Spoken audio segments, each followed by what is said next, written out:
Now, we have a magazine called Stir Magazine, and what we do is, it's about the art of living. So I'd like to ask you how you would define the art of living. Well, I think we've both been very, very fortunate to make a living at what we love to do. Which happens to be art.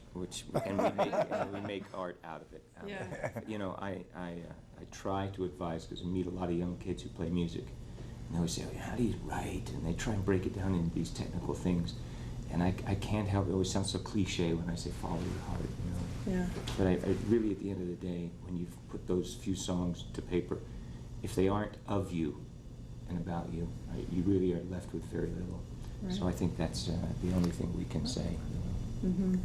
Yeah, I think, you know, when we were younger and coming from sort of the hippie era, the late 60s, 70s, when everything was about go with the flow, man, things will happen, you know. Yeah. I love that way to live in those days, but as far as the art of living, that isn't an art.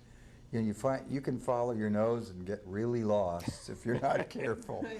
So it does require life in general, I mean, just from my meager position looking at it, it does require some control and some Good map. some kind of map. You don't want to look too far and set yourself up to fail, but you also don't want to just go blindly into life and not see the pitfalls coming. So it's a balancing act, I think, the art of living. It's a good way to describe it, because it requires, you know, looking at life and seeing the pitfalls, and that applies not just to musicians or anybody. It's the whole thing. We have adult children, and you know, I realized as my kids got older, and I hadn't learned a lot because so much was taken care of for us. I mean, we really were insulated because we were so young, and we suddenly had fame and fortune, and we came from relatively you know, modest lifestyles. We were the children of military men and so on.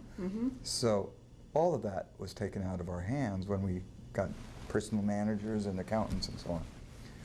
So you have to almost relearn some of that stuff if you're going to be able to pass on your experience to your children or anybody else who asks that question.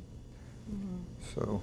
Well, thank you so much. I really look forward to the show tonight. It's great having you here, and Brampton, I'm sure, is very That's the excited. one thing we do know, hopefully, what to do after 37 years is go play those songs. Yeah. So we're glad to be here, too. We got that part down. Awesome. Thank you so Thank much. you. Thanks a lot. Thank you. Super.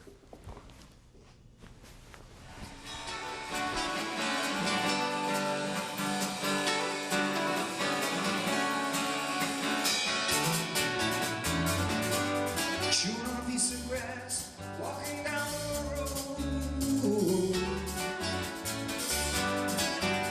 Tell me how long you gonna stay here, Joe. Some people say this town don't look good in the snow. You don't care, I know. Venture highway in the sunshine, where the days are longer, the nights are stronger than moonshine. You're gonna go, I know.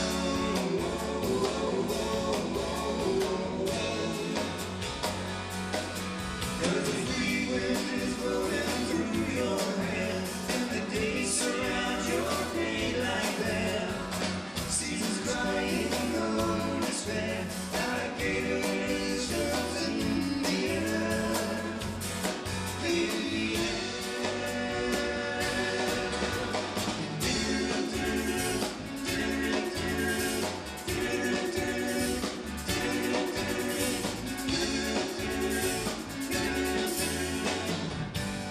Wishing on a falling star, watching for the early spring. Sorry boy, but I live with you by purple rain. Oh, come on, Joe, you can always change your name. Thanks a lot, son, just the same.